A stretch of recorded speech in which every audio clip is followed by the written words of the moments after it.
Good morning children, I hope all you are fine. Today I am going to conduct video for grade 7 Social History chapter 5 Warriors of Mysore. Okay, those also are dynasty which is a very famous Mysore in that time of period, and from this dynasty there are more famous kings which we know already. So now if we are going to start the introduction, then what are the important warriors of Mysore? Then the first one, those who are the first king of the warriors, which is known as Yadu Rai from 1319 to 1423 CE. He was the first king of that time of period, and he Srirangapatna is a place which was his first capital. So he was after it the next person who is coming from the warrior, the name is Chikka Devrai. The Chikka Devrai come for the 1673 to 1704 CE. He was also a prominent of the early kings, and he implemented many pro-people measures. He opened Atara Kachari with 18 departments.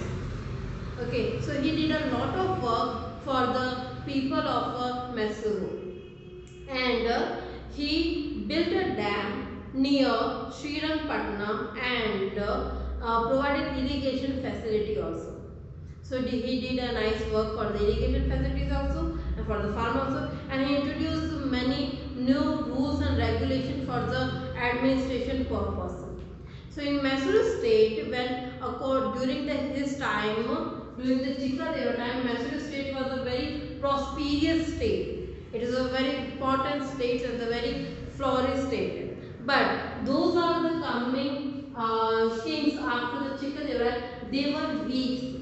They were not able to strong to control such a large area or the proper administration and all this thing. So that's why this administration, this one is a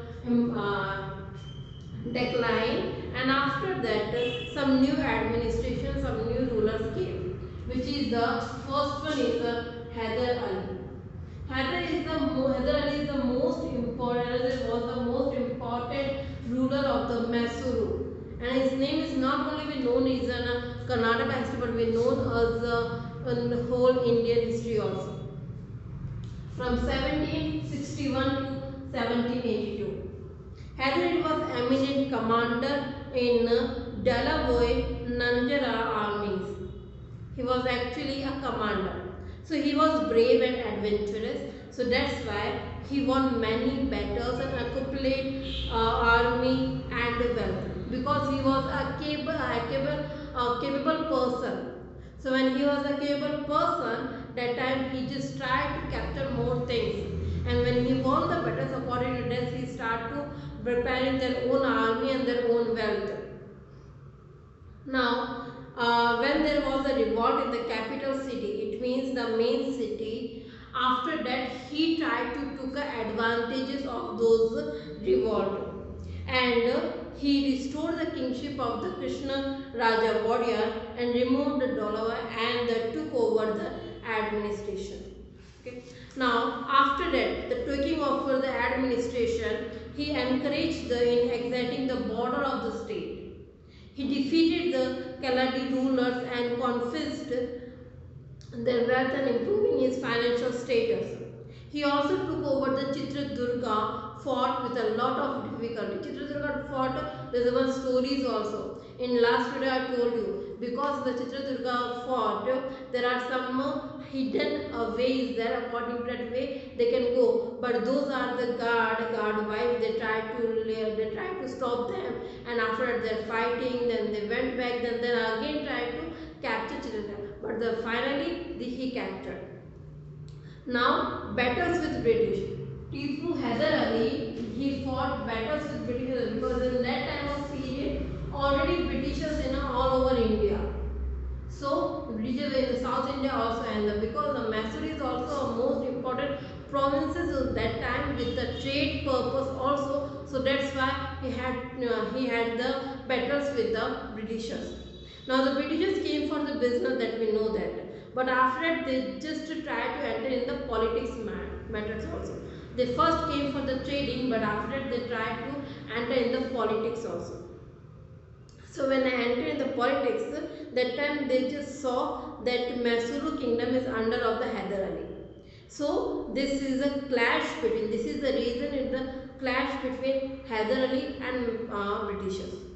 The four battles happened with Hyder Ali and Britishers. Four battles, which is known in the history as the Anglo-Mysore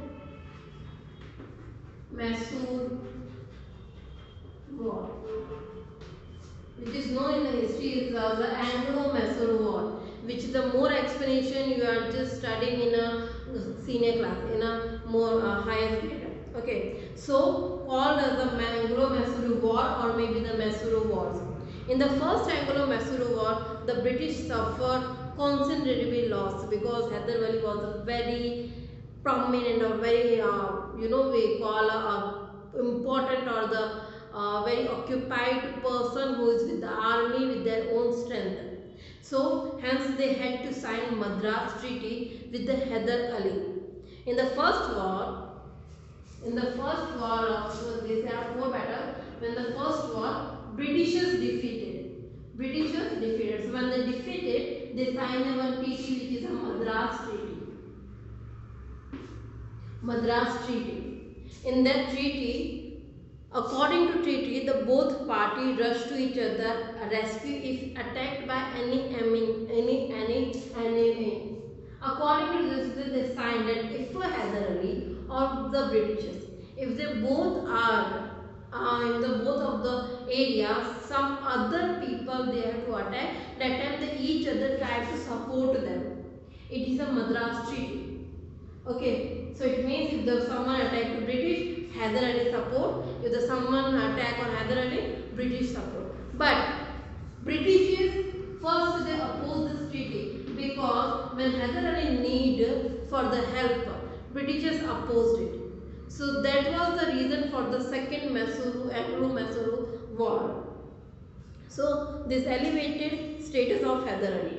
So a few years later, Maratha attacked Mysuru kingdom. I told you Maratha had those attack on the Mysuru kingdom, and that time Britishers they are refused to help to the Hyder Ali, and this was the reason for the second Mysuru Anglo War. Now after that, the second Anglo-Mysore War, Hyder Ali died, and that battle was continued by Tipu Sultan. It means two wars done by Hyder Ali, but the second war he was died. That time the other two were continued by the Tipu Sultan.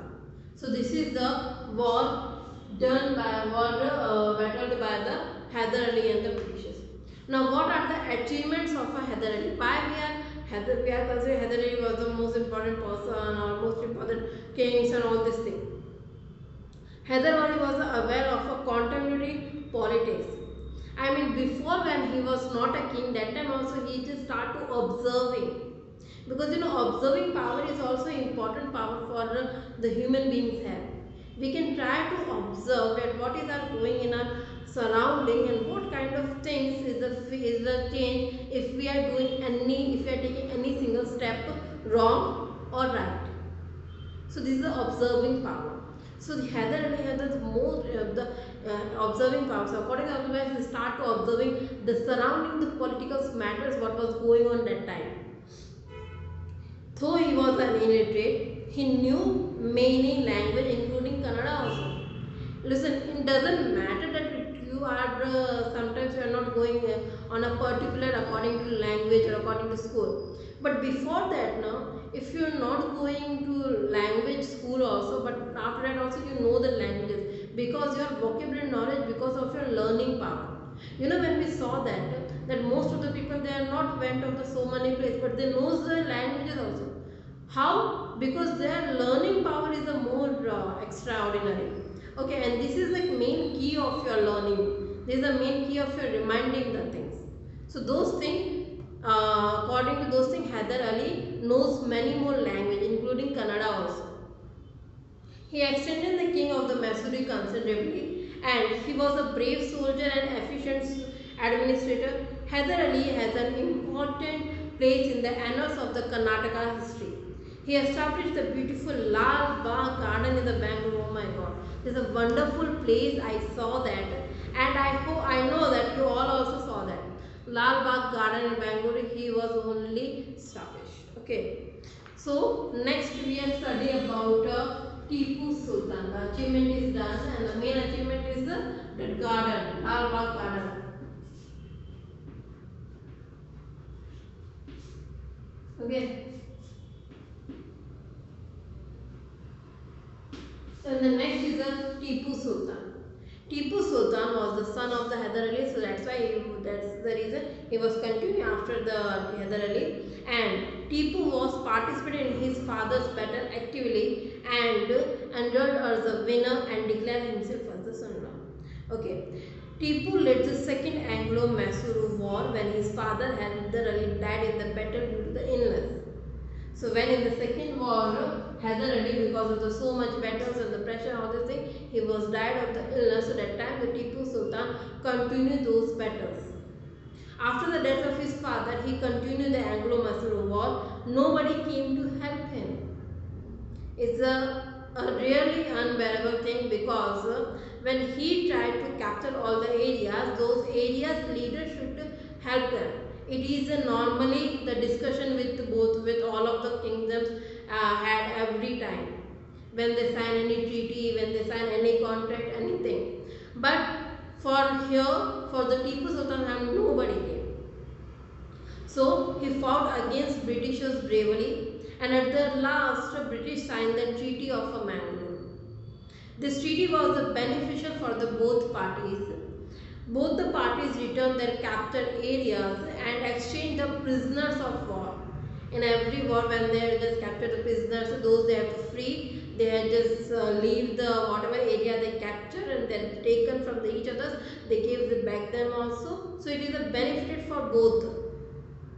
After that, the treaty increased the stature of Tipu. Now, in a very short duration, another two battles took place between the Tipu and the Britishers. The mutual hatred and the disbelief was the main reason of this. The main reason is the mutual disbelief. It means they are not believing whatever each other. Especially the Britishers, they don't want to believe of the any person. And when they tried to break the treaty, that time the same thing did with the Tipu Sultan also. He also did the same thing. In the third Anglo-Mysore War, the Britishers laid siege to the capital city of Tipu, Srirangapatna. Without any alternative, Tipu had to sign a peace of a treaty with the British, and as per the peace of the treaty, Tipu had to pay to the money to the Britishers, and the money amount is also 330 lakh rupees. He had to pay, and whenever he is not paying on that time his two sons to be under of the Britishers. That was the treaty's condition. So after the treaty is made, he decided to throw the British out of India, and all these battles and the revolution movement and everything started. Then he started to fighting against Srirangapatna. Tipu fought valiantly and died in the battlefield, and Tipu Sultan known as the Tiger of Mysore, because the reason of his death is he was alone on that time. No one, a person who tried to support, or there is no other army who tried to give more ideas or more security to Tipu Sultan. So that's why he was died, and he was also known as the Tigers of Mysore. He is a bravery tiger, students. Tigers of Mysore. So now we are studying about the personality and achievement of Tipu. Okay, personal achievement. What kind of personality achievement and everything? Before all this thing, I am going to show some pictures which is about Tipu's monument. Which is the first one is the Bangalore Palace, and the second one is Srirangapatna. It is a Darya Daulat. It is also a very nice place in Srirangapatna. Now Tipu was aware of the latest achievement in science and technology. So he is also like his father was extraordinary, and he had a very good library also, and he built Bangalore Palace, and in the Summer Palace in Srirangpatnam, and the walls, pillar, roof architecture, there was all are a very nice and incredible things.